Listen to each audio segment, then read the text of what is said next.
back to another episode. Hello. This is our second episode or third episode of this year. Yes, we filmed a double. Yeah. On the first film Monday. Yeah, third episode of the year. We're excited. And in this episode, we're gonna be talking about a load of different things. Yeah, there's been a madness going on in the news and stuff. So too many things. The first off is the Grammys. The Grammys. Yeah, what do you think about it? I don't follow any of these type of shows, so I'm gonna just put that out there right away. But I do see some of those bits like on socials. Yeah. As they pop up. I haven't really been on socials in the last week or so. But the only ones that I've kind of caught onto was Beyonce's reaction to winning. I think it was the Grammys, like best country album. Country album. Yeah. Of the year. I think. Yeah. And like her shock to that, because she ain't never been that shocked. Do you think she's actually country though? No, she isn't. That's a whole other discussion. It's a whole other topic. That woman ain't. There's nothing country about her. She's like, and like I've been in two minds to kind of think about it, because like part of me is like, okay, fair play. Maybe she just wanted to try something new, and as an artist, she just went and did it. She found something that she enjoyed, and she's built such a space for herself in terms of her music as an artist, that she decided just to tap into a new genre. And on one aspect you can see like, okay, yeah, she's breaking down like barriers and opening up other opportunities for other people, especially being country music in America, but predominantly being dominated by white people. That's more of like their cultural music than some of the other stuff.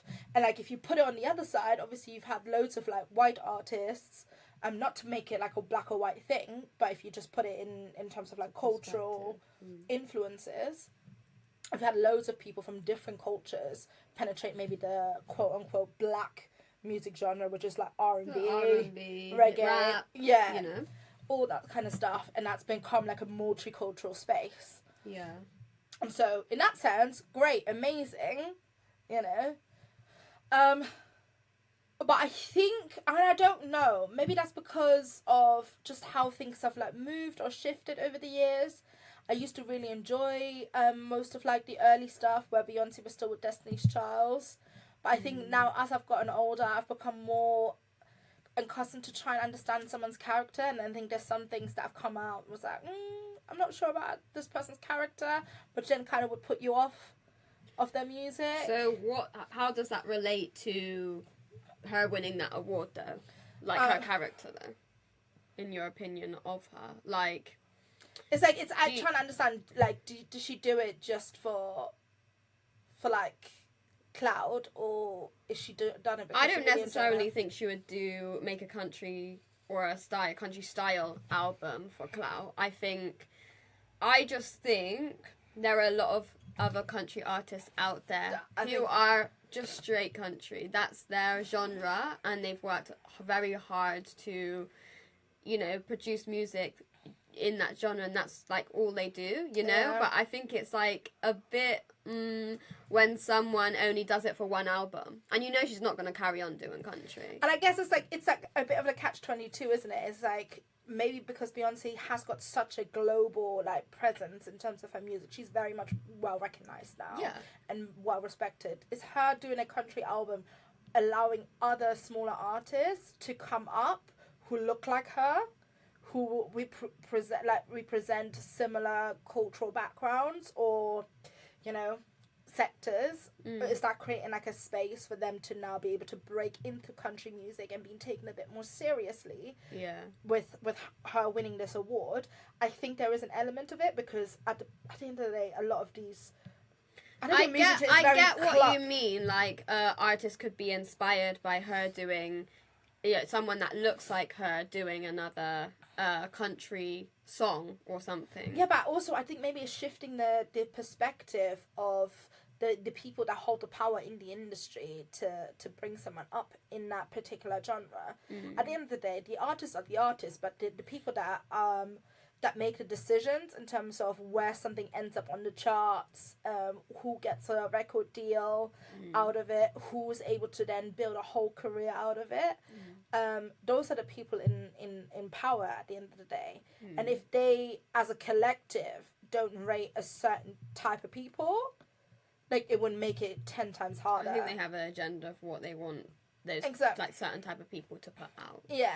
And so with Beyonce kind of penetrating the market in that sense, like, is it allowing other smaller artists who've been about that from day one, but who haven't been given, like, a chance or the time of day because of perception, whatever.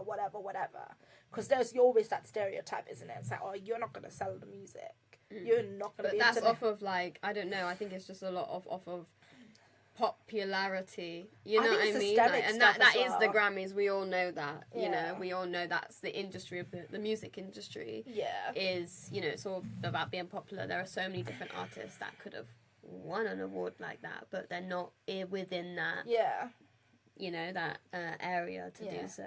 I think I'm passionate about, because I do like country music. I'm very much a country music person. Yeah. I love what artist do you know? Huh? There's a new artist, she's been named, I think, nicknamed, the Beyonce of the country scene.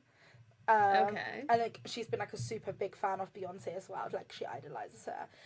Tana is her name, and she brought out a couple of songs, I think, last year that kind of went viral. And they're really catchy. So it's like country pop, really.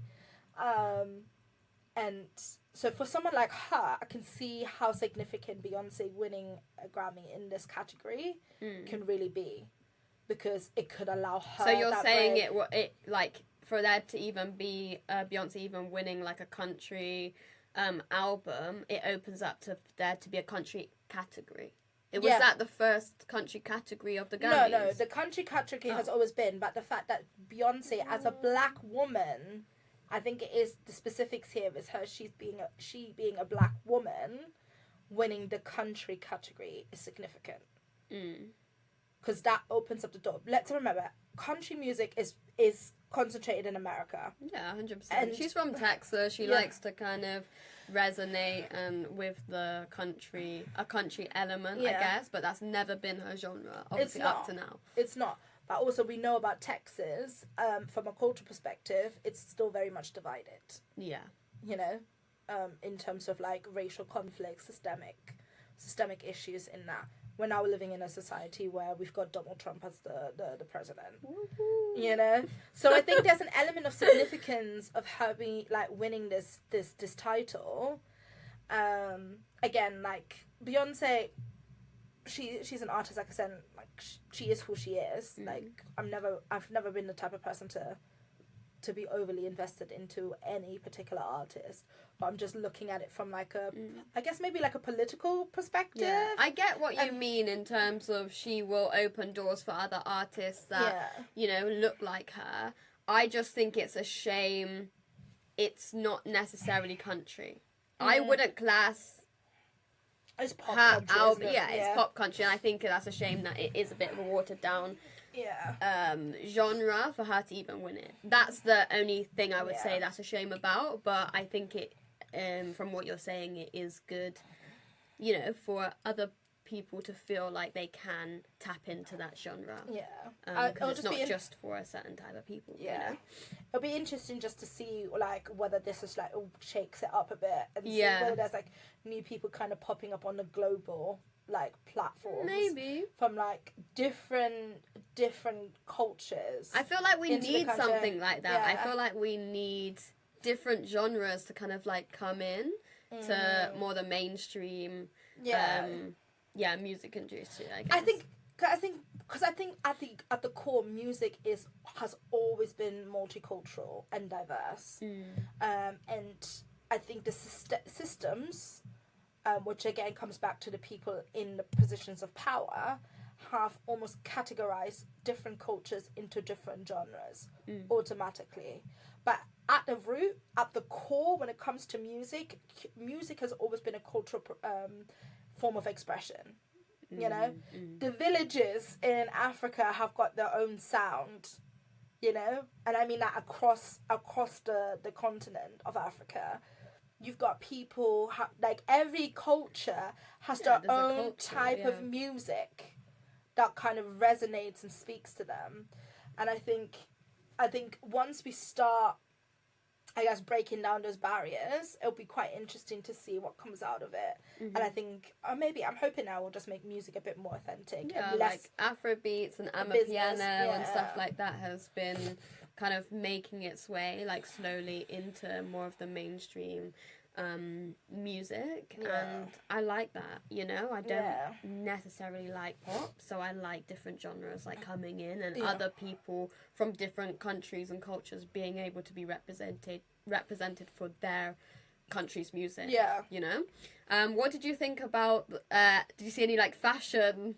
The only fashion that I saw that's been on the internet has been Kanye West and his, what's her name? I don't even know her name. Bianca. Yeah. I saw Jaden Smith. He wore like he does too much. He wore like a house. Like it was a house hat on his head. Huh? So it was like a hotel. Wait, hold on, what?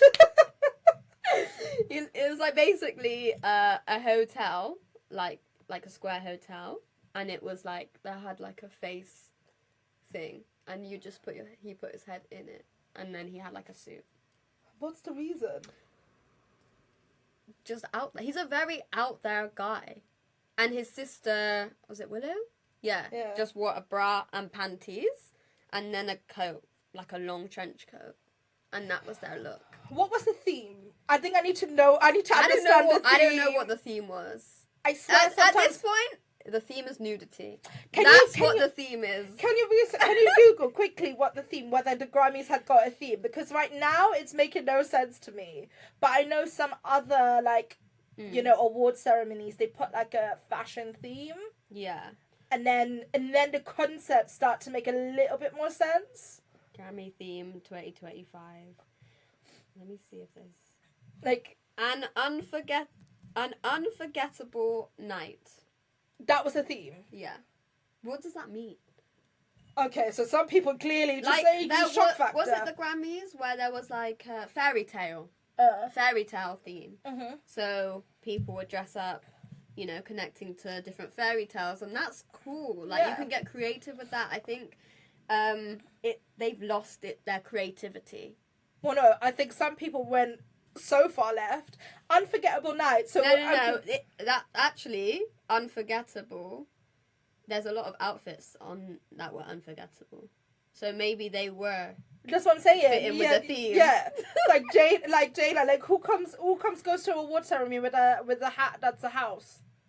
You ain't gonna forget that. Quirky celebrities. They're just trying to. Jaden's always been like that, though. I feel like he's always tried to kind of go outside of the box in his own quirky but I guess that way. makes you unforgettable, doesn't it? In the sense.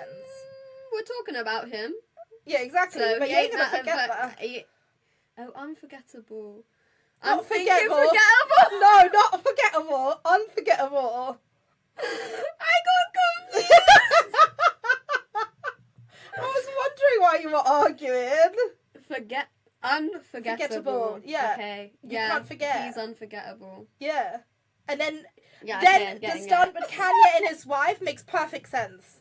Makes perfect sense. Yeah, but they said that he did that for his album.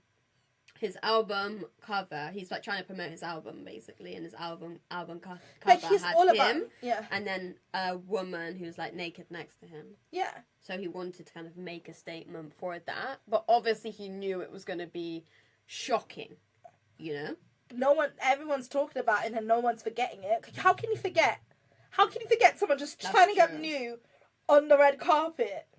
True. And then call that a dress. But where's the line? I was thinking about it. That's what I'm thinking.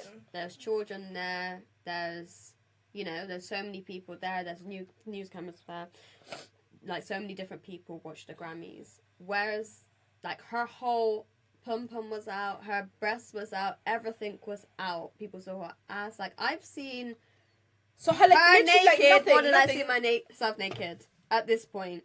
Like, literally, there was she didn't wear anything. No. She had, they call it a dress, but it was completely see-through. Yeah, I know.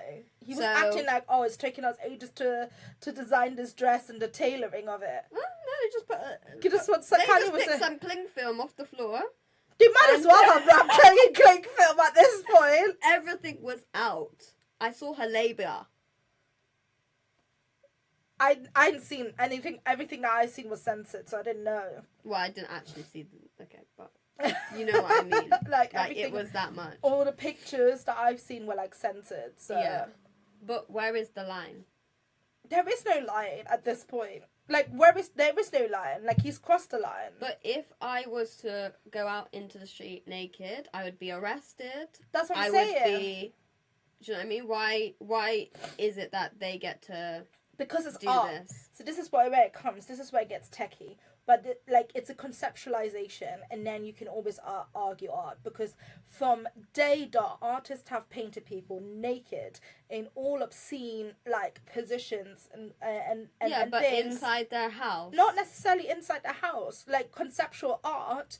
I've seen wild stuff in like art galleries when I was doing my art studies. What, actual people? Yeah, actual people like do performing arts and stuff. In art, we had people coming in naked. Yeah. Like, I did live drawing, Yeah. so you had people coming naked. That's different. No, but then also there's artists that then conceptualize these crazy concepts and they get away with it. There was this woman who was knitting, was creating like, oh, have you not seen this? Okay, there's this artist woman. That's what I'm saying. Like, this is why I'm not super surprised. Yeah. In the name of art, because I've seen wilder. There's a woman.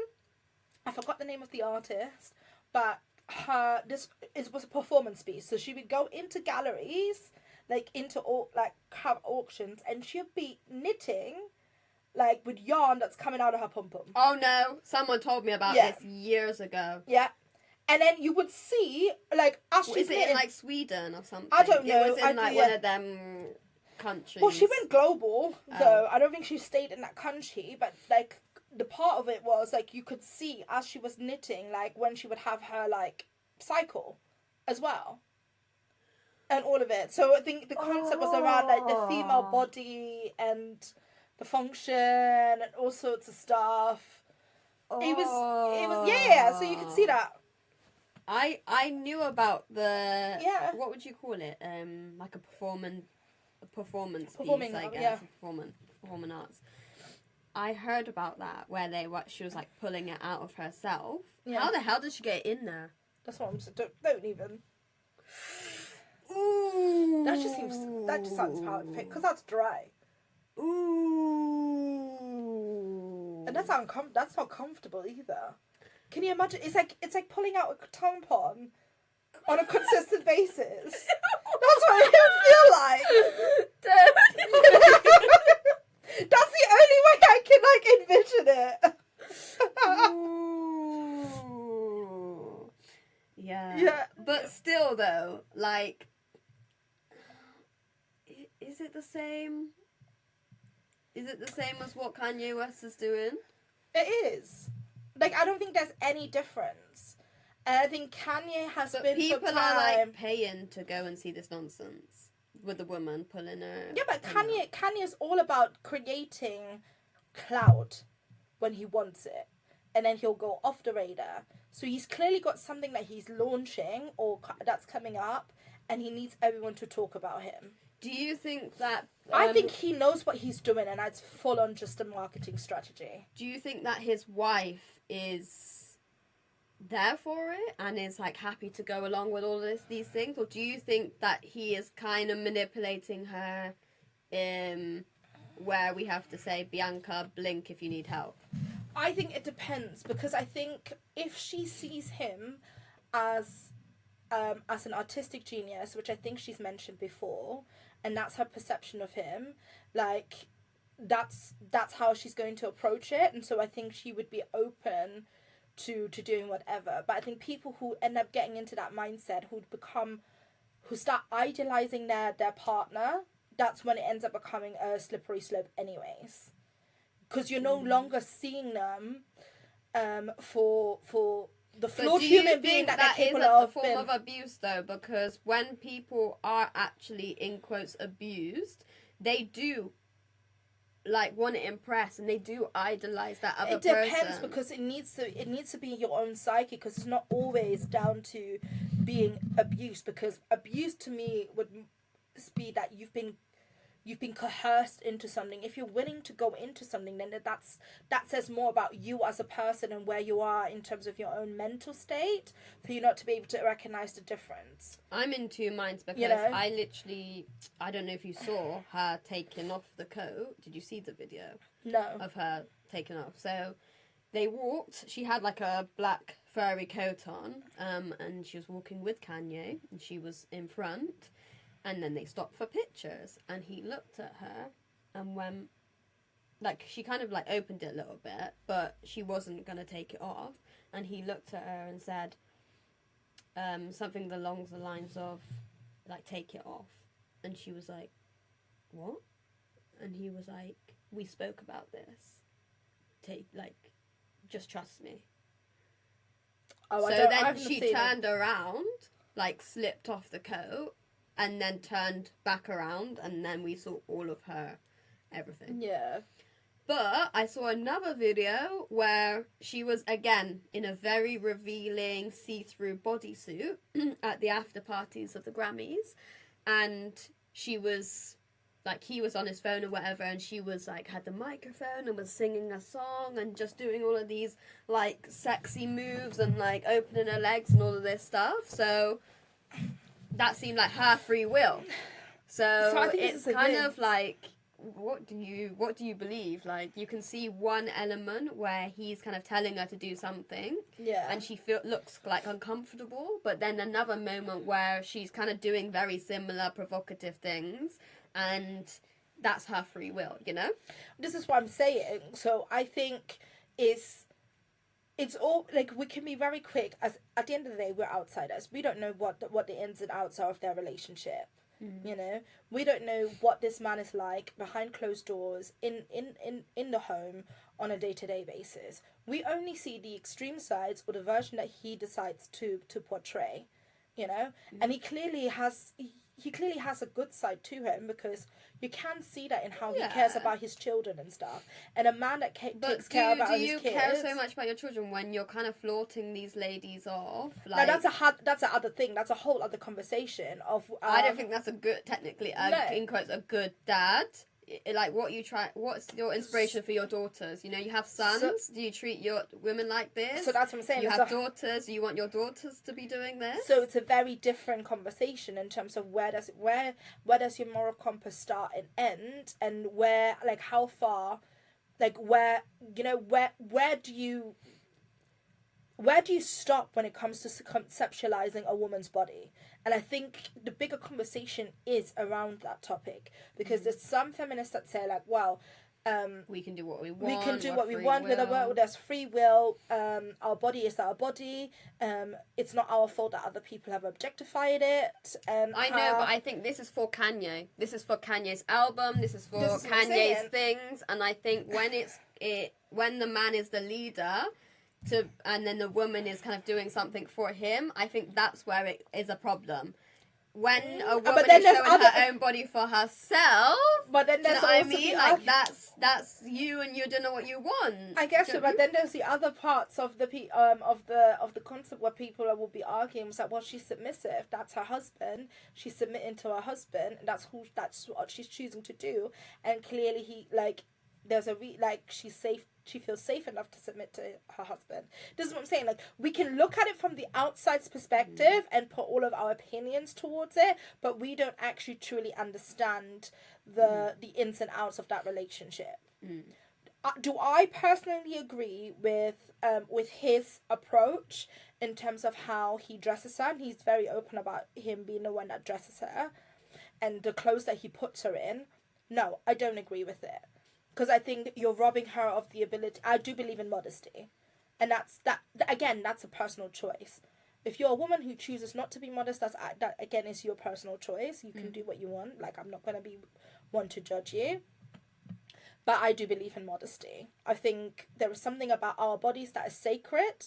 And and it's supposed to be kept sacred. I would say the same thing to men as well. Like, if men keep walking around half naked, I'd be like, no one needs to see that. There's certain things about your body that should just be for the people that you're the most intimate with.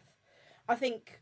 And I don't think it's necessarily our culture. Like, there are cultures where, you know, nudity is so normalized, so normal. But I think there are a lot of different elements in our society where we can't walk around freely without a consequence to that. Yeah. You know? And I think it's understanding the difference of nudity. There is nudity of where it's just a body, and we all have these body parts, and that's what But it what's is. Because the they're reason French for this nudity? That's the question, really. Exactly. Because if in French culture, especially when you go more towards like the beaches and the coasts and stuff, quite open. And some of European countries, you have nudist beaches and things like that, and very normalized. No one's objectifying you when you walk down the street of those nudist beaches. You see body types. I've been on a nudist beach, and I have like gone nude to a certain extent. Yeah. Not with like the bottom, but like top. I've done nude, like in a nudist beach, and I felt comfortable. But there was no ulterior motive to that. You know, it was just very genuine, very natural. And I think the key part in this is where he's doing this in. And Hollywood is notorious for known to objectify women and hypersexualizing women. So this is where like the concept becomes a bit techie, you know? It's no longer just a form of expression. I think you're sending a message.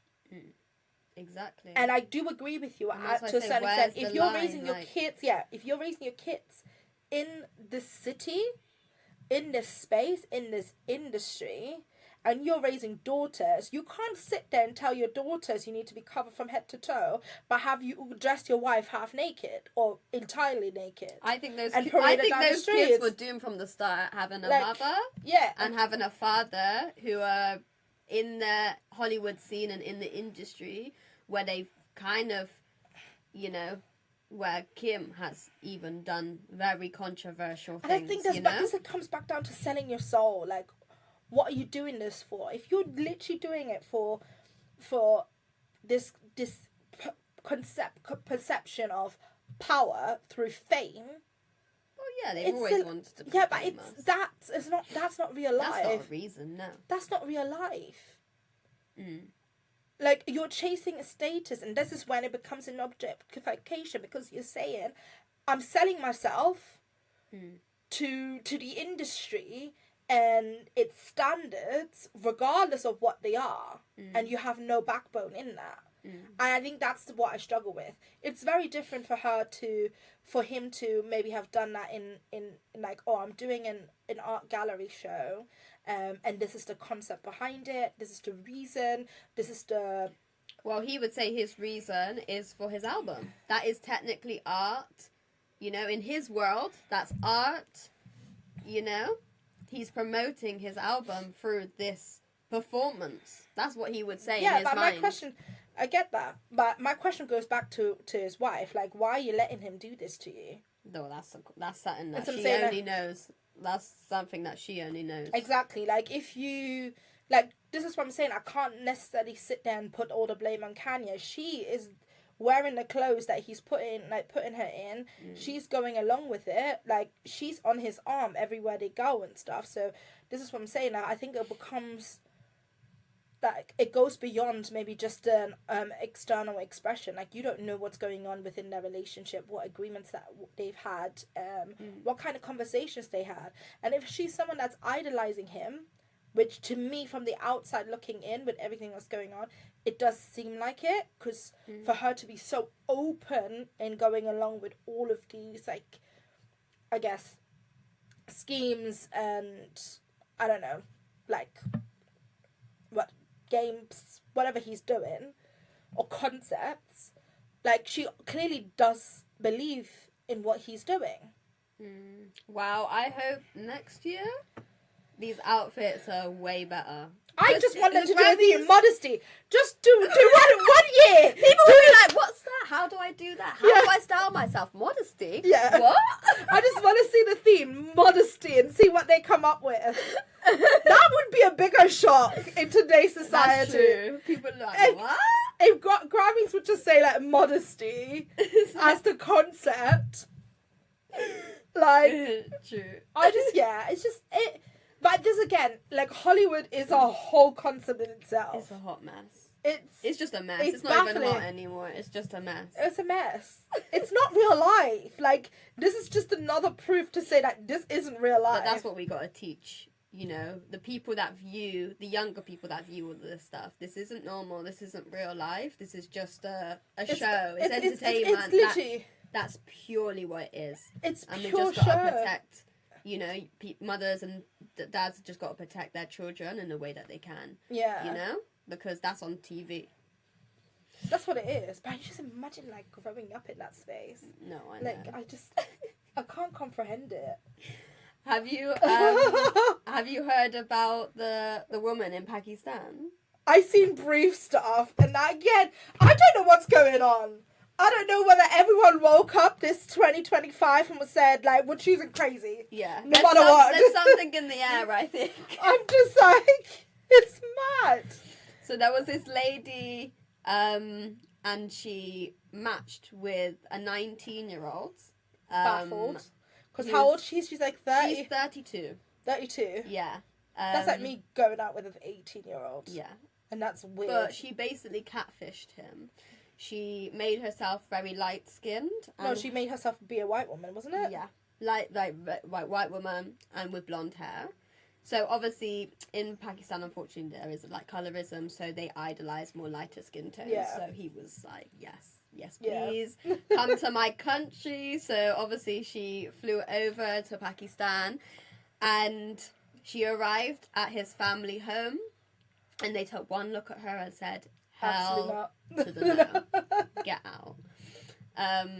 She obviously wasn't expecting that, because in her mind, they're married, they're gonna build a life together, whatever. But the family left, and she decided to camp outside of the complex and wait for him to return.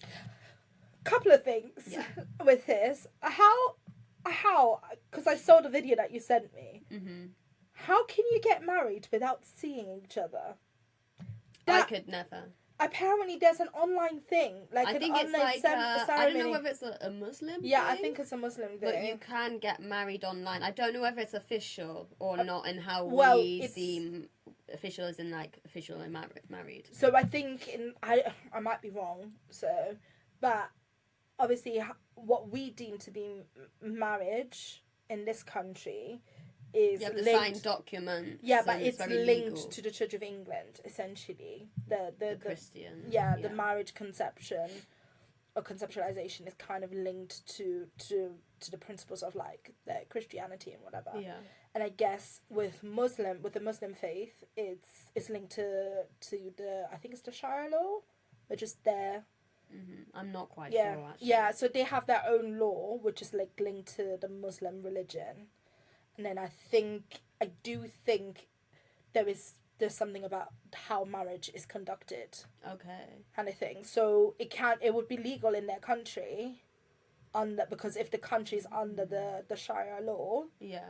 which is the religious law, then yeah. Mm. But apparently they can do it online, so it's an online officiation or Yeah, something. but he's 19. He wasn't thinking. He was just seeing a hot girl that he liked and wanted to marry her, whatever. And obviously the family would be okay with that because she's like white.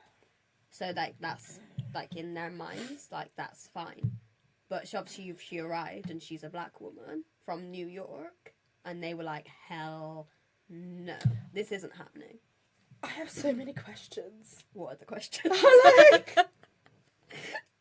I know like every detail to this story because I have so many like that was a shock questions. factor to me. why are her friends I don't think she obviously suffers with mental and her family, health illness. but clearly been left Yeah, alone? but people like that like probably don't have a lot of support system around them. Otherwise, they wouldn't be doing things like that. They would have people to guide them.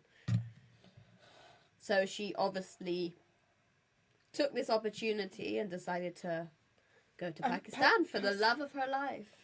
And then refusing to leave. Yeah, and she was like, oh, I love it here. She was like outside the complex. She was living there in like a tent or whatever.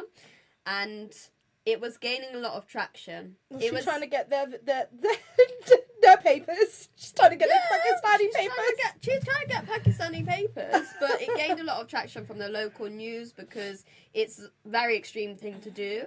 Yeah. A humanitarian in Pakistan heard about this and decided to open up a conference, like a press conference for her to kind of tell her story about what's happened. And then that's when she started demanding money. I want 100,000 a day. I want land. I'm going to use some of that money for myself and then build Pakistan up. Pakistan needs to be built up. It needs help. Government, I just demand this money. So she was just demanding money randomly from the government. Where's she from? New York. No, heritage. I think she's African. Okay. I think. I'm not really sure. As soon as she said, I want land and I want money, I was like, I'm going to take that money and spend it on my family. We're going to go to Dubai and like have our family. Like she was saying a lot of very out there things. But the people were very... That's what I saw in the comments. The people were very hospitable to her. If she went to any other country and started doing this madness, she would be in handcuffs, she'd be taken to a mental asylum, and she would be shipped off, you know? But people actually did hear her out and treated her with a lot of respect. And people were praising, you know, Pakistan, like the local people in Pakistan for doing that, because she obviously was suffering with mental health issues and was a bit delusional. But I think a lot of people also found it very entertaining.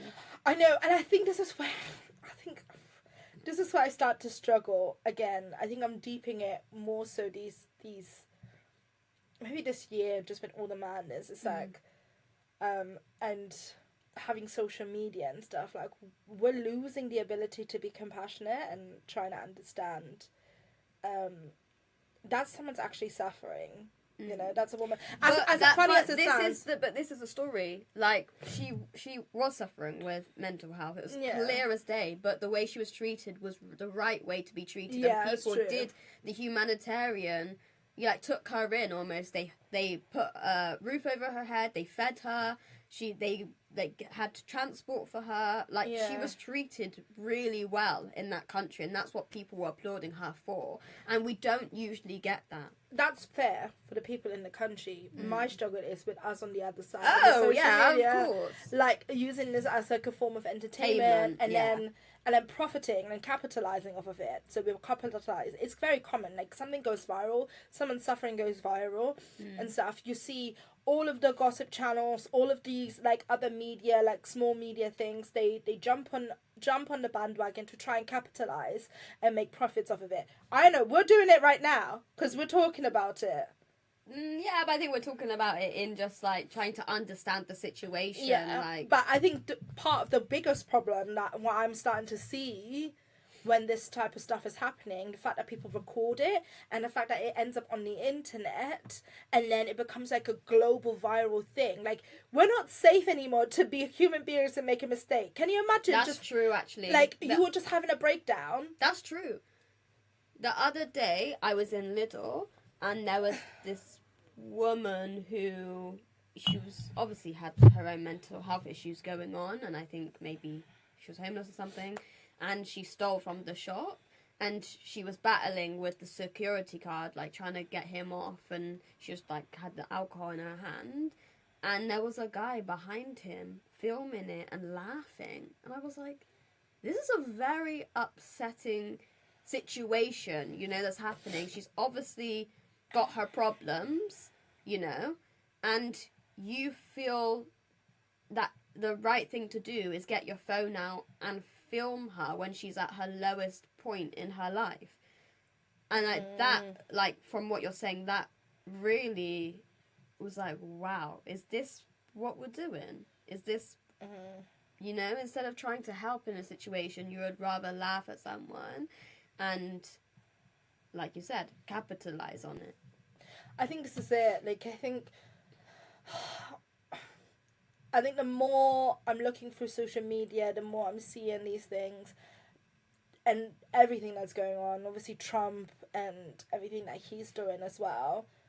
It's making me feel even more sad that we've almost forgotten how to treat each other with humanity, and remembering, like, what you might be seeing is someone's worst day of their life. Yeah. That you're using as your personal entertainment. They might have had news that you can't imagine that's brought them to a breaking point. They might experience a level of suffering that you may never experience in your lifetime because of the privilege that you've kind of are given. And then you're seeing them have a breakdown, essentially. You know, and you are using that as a form of entertainment to capitalize on and progress your own career or whatever. And I think when I see these stories, I think I almost want to even remind myself to have the counter conversation of compassion. It's like, okay, yeah, this might sound funny, but let's remember the human being. But you're not the type of person, if you see someone struggling, you're not going to get your phone out and record it. No. You know? But I've thought about it. I'm not going to lie. I'm not going to Really? pretend. No, I'm not going to lie. I'm not going to lie and pretend like something I've come across, and like in that moment I've completely forgotten and thought like, oh no, this is absolutely hilarious. I need to keep that. Send it to someone. You know, without considering the other, without considering the human being like that I'm talking about. Like I can't sit there and say that I'm 100% innocent in that. There's been things I've seen people like drop down the street and stuff and found it hilarious. People say though, you know, the whole, even the George Floyd thing, like that woman shouldn't have got her phone out and filmed him. Yeah. And it's like, but I think there are certain levels where actually filming something depends on the situation, but filming something can be of good. But she wasn't doing that for her entertainment. She was doing that as it was so shocking, and like it ended up being very useful, where people could see such a horrific situation at, you know, in front of their eyes, so everyone knows about it. You know, there is a fine line. 100%, there's a fine line, and I think it's understanding where you stand in that, in terms of, because sometimes all you can do to help that person is film it, to show the truth. Sadly, you know? And obviously with the George Floyd thing, that was the reality. Like, America was known at the time. It's generally had become known with corrupt police officers doing all sorts of unthinkable things, and because of the corruption being like so deep within the different forces, within the police force, it being such a culture, things like that would just go unnoticed or unchecked because they just seem to have had the right people in the right positions to be able to make those type of evidence disappear. So I can understand in that within that situation why someone would think, actually the only thing I can do in this moment is take out my phone, because you've got two police officers with guns who are trigger happy. You don't know. They're like, if that's what you're known to be, the culture, and the police are supposed to be the one that's protecting you, but they're pulling the guns on you. It still does shock me though that that's the first thing that someone thinks of. Like, I'm not connected to my phone in the way where if I see something, oh, film it. I'm just not. I'm not that person. No. Yeah. But I think within that, you need to remember that that's how they've started teaching the black community to keep themselves safe. That's true. They started saying that film everything. Film it so you have evidence to stand up in court if you ever do get, because it happens so much. Like black people being stopped for crimes that weren't even crimes, and you know, so it's a whole other extreme. But yeah, I think when I see some of these stories, it makes me so teary. It really does. And unfortunately, obviously we're talking about America and Trump. This isn't going away. No. Trump has come into office and he's doing a madness. I've heard so many things. I've seen one thing that I've heard that's been significant has been there's been Trump supporters who voted for him after the Elon Musk incident. What happened? Just So Elon Musk did a Nazi salute. Now, other people are trying to say, "Oh, it's a Roman salute. It's not a Nazi salute." Blah blah blah. If you understand some of the far right that are linked to the Nazis, you understand that the salute that he did is very much their greeting. And there's been also... What does the salute mean? Because you're from Germany, you have like a bit more history understanding of that. So I don't know if you know. The best way to compare it is, you know how we've got the Black Panther? Okay, so like the power, the strength, that was the sign of the Nazi party. Like stand together with our ethos and our belief. Got it. So the salute was Hitler's salute to his people, who believed in his ideology. His agenda, his ideology, because it was rooted in an ideology. And so that's what it's linked to. Now, what Trump is doing is exactly the same playbook of what Hitler did before he came to power. It was spewing propaganda. And the way you spew propaganda is you make someone the target, or you give the people someone to blame.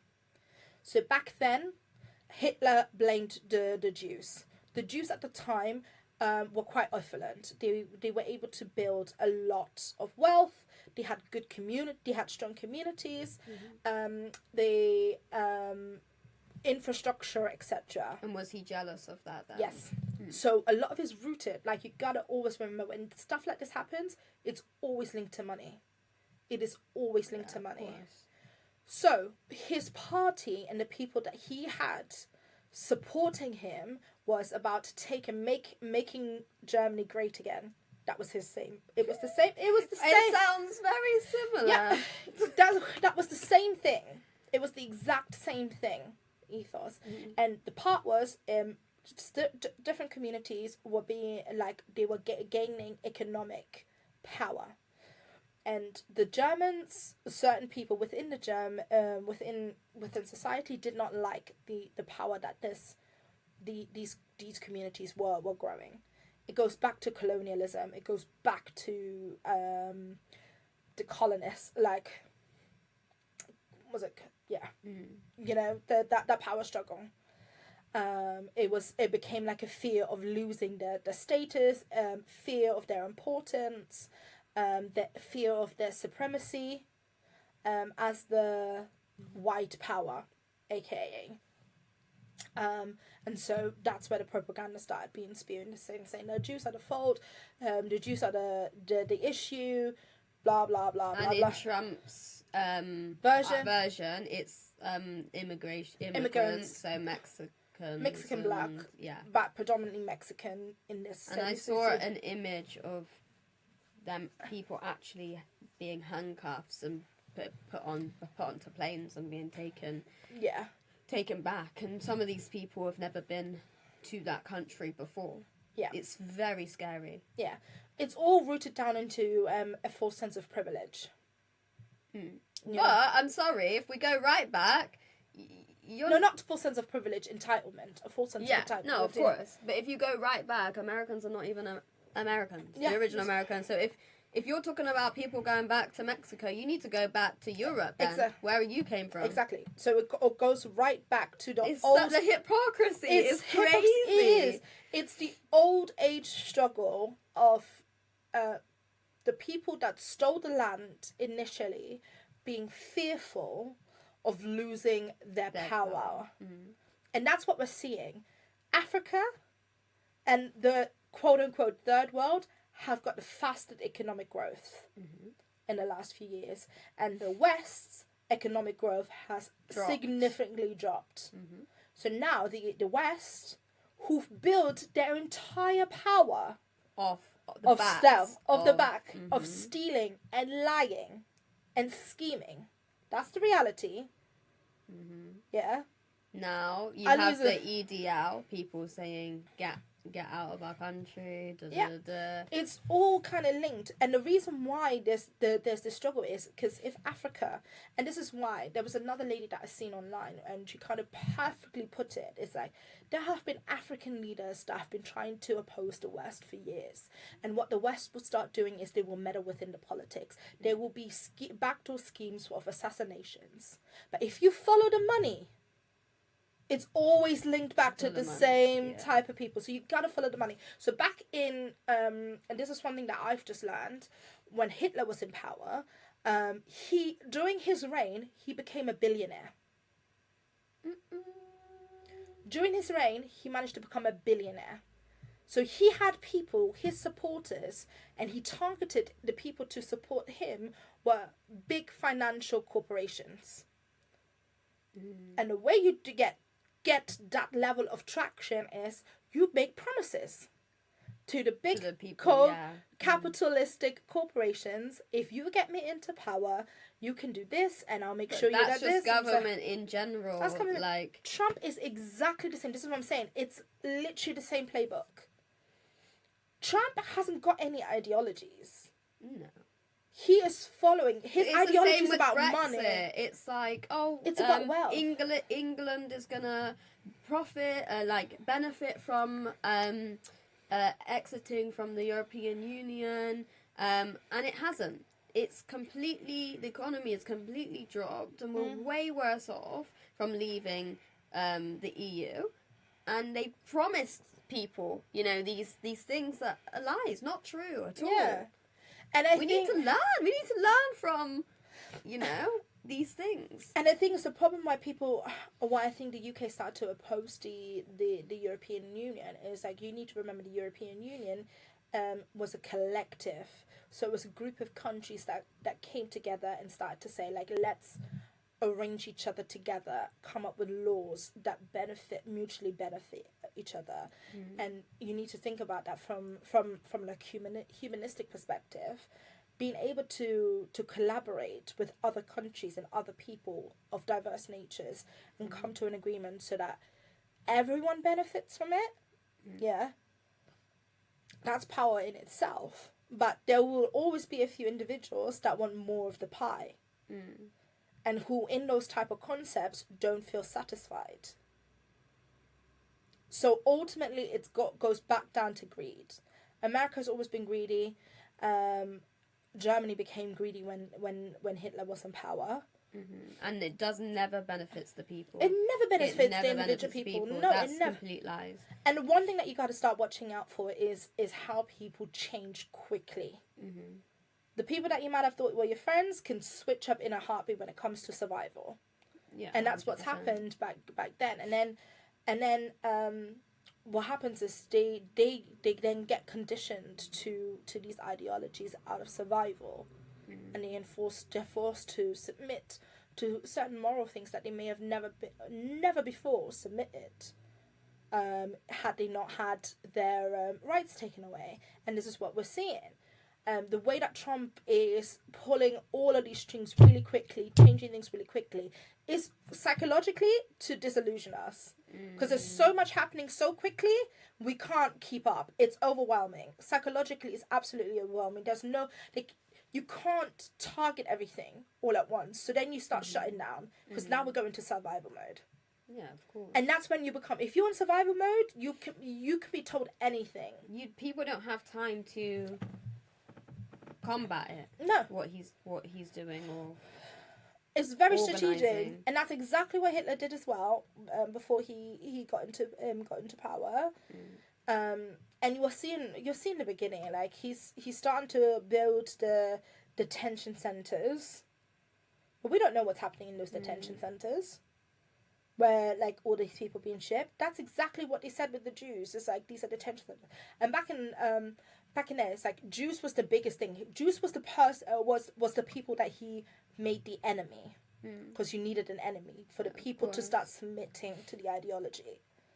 You need to give them an enemy to submit to fight, so that they fight each other rather than you. Back then it was the Jews. This time around, it's the Muslims, it's the Mexicans in America. It's just the othering. It's the othering.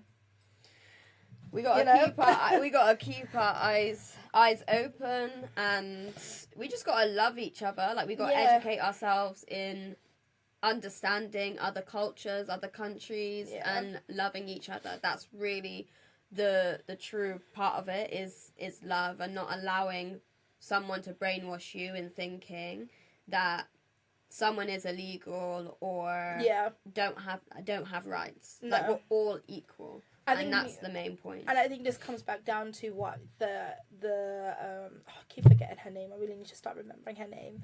But she did it from way back in the days when the segregation was happening between blacks and the whites in America. And it was this white educator who kind of did that psychological experiment of blue eyes versus brown eyes. Yeah. But she kind of become a bit twisted, I'm not gonna lie. I haven't seen the reasons, but I think what she focuses on is, like, there's only one race, and it's the human race.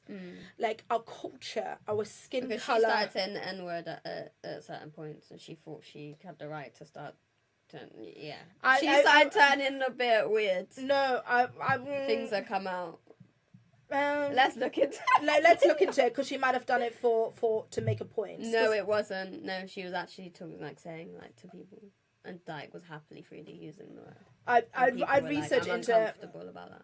I think it was. I feel like I've seen something, but I think there was a bigger point that she was making with that. Okay. Within her specific point in terms of there shouldn't be any othering, and if you're giving a word of power, then you're othering yourself within that as well. I think something along those lines. But I don't know. I need to research into it specifically. I know which woman you're talking about.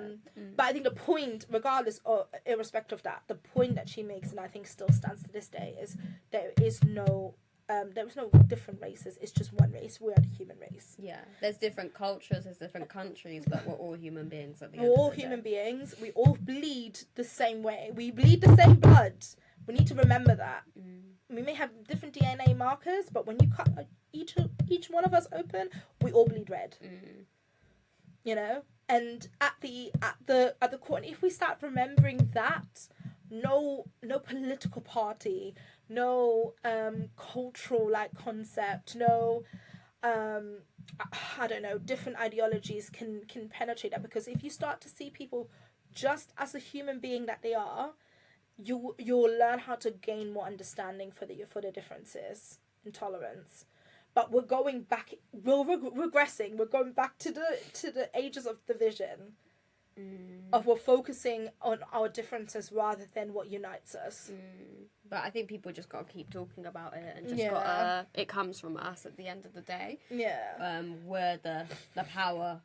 The people are the power, and we've got to, like, be sure in how our beliefs, do you know what I mean? And then that, you know, changes votes, and it doesn't allow these people to start doing this madness. Yeah, I think it's very important. But anyway, I know that was such deep things. I know.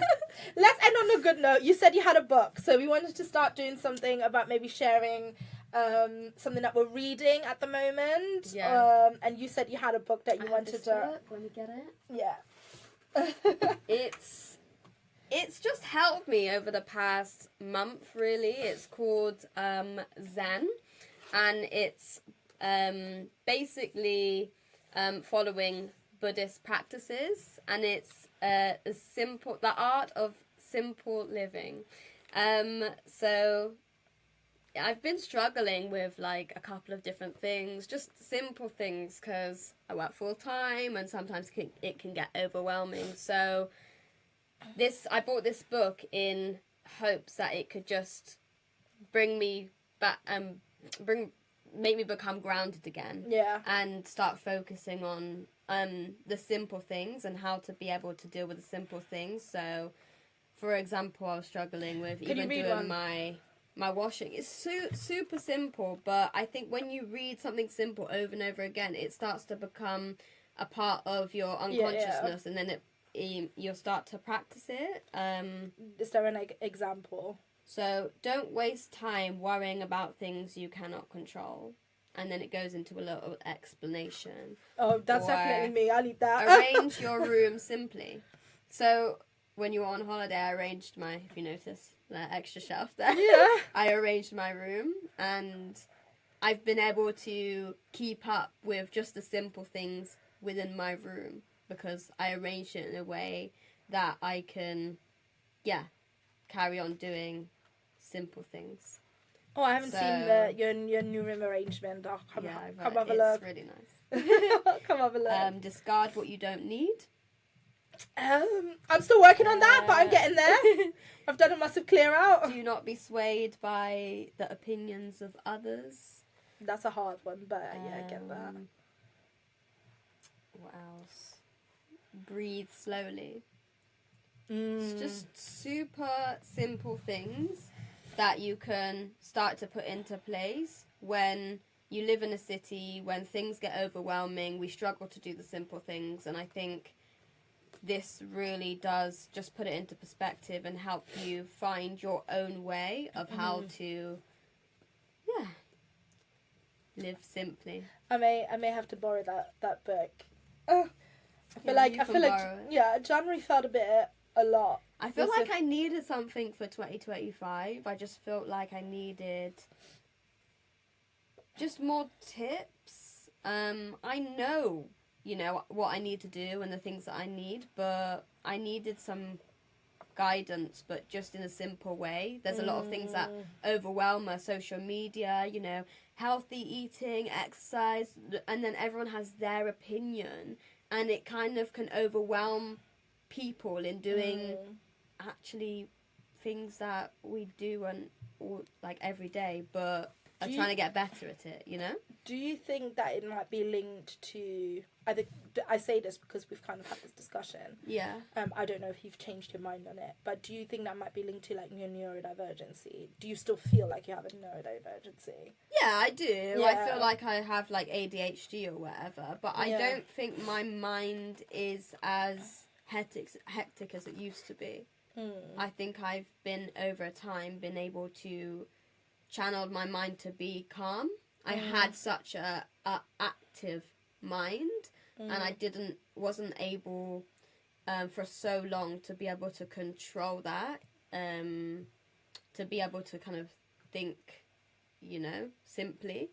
But I don't know what the reason is, but I feel like I've been able to control that better.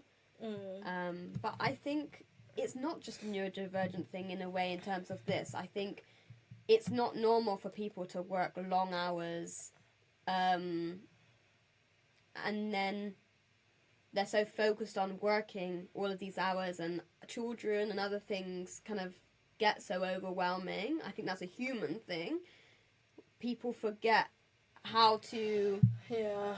People, struggle how to do the normal things, like eating, I'm just talking about eating, sleeping, washing, all of the things that we do in our life that we struggle with. That's not a neurodivergent thing. That is a human thing. But I also think it's the societal expectations within this country. It's absolutely wrecked it. Because when I was back home, there is so much, the quality of life, even though it's not perfect and it's not great, they're dealing with their own challenges there. There is still a quality of life, and I think the UK has lost quality of life. We're struggling.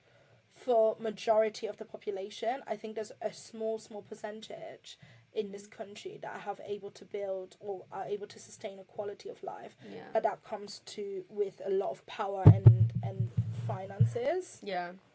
Or privilege to live a certain way because of, I don't know, inherited land, whatever. But majority of the people, aka the working class, were messed up. Because there is literally no break. It's just work more. Exactly. And even the working more is not making ends meet. That's why I feel like I needed this book, because I just needed to be able to... I haven't gone through the whole book. I've just done a couple of little things. But, for example, reorganising my room, I'm able to know exactly where things are. And I wanted to be able to all of the things I had, I wanted them to have an intention. So I'm not filled with mess, which can, maybe that is a neurodivergent thing where when an environment is messy, you feel overwhelmed and you kind of get stuck and you freeze. Yeah. I wanted to organise my room where everything had an intention. So I didn't feel like my room was messy and I felt, heavy. Yeah, I get that. Yeah. So it's just like little things like that, basically. Anyway, it's called Zen, and it's by hmmm. I'm not even gonna try and say that, but it's this. What was it?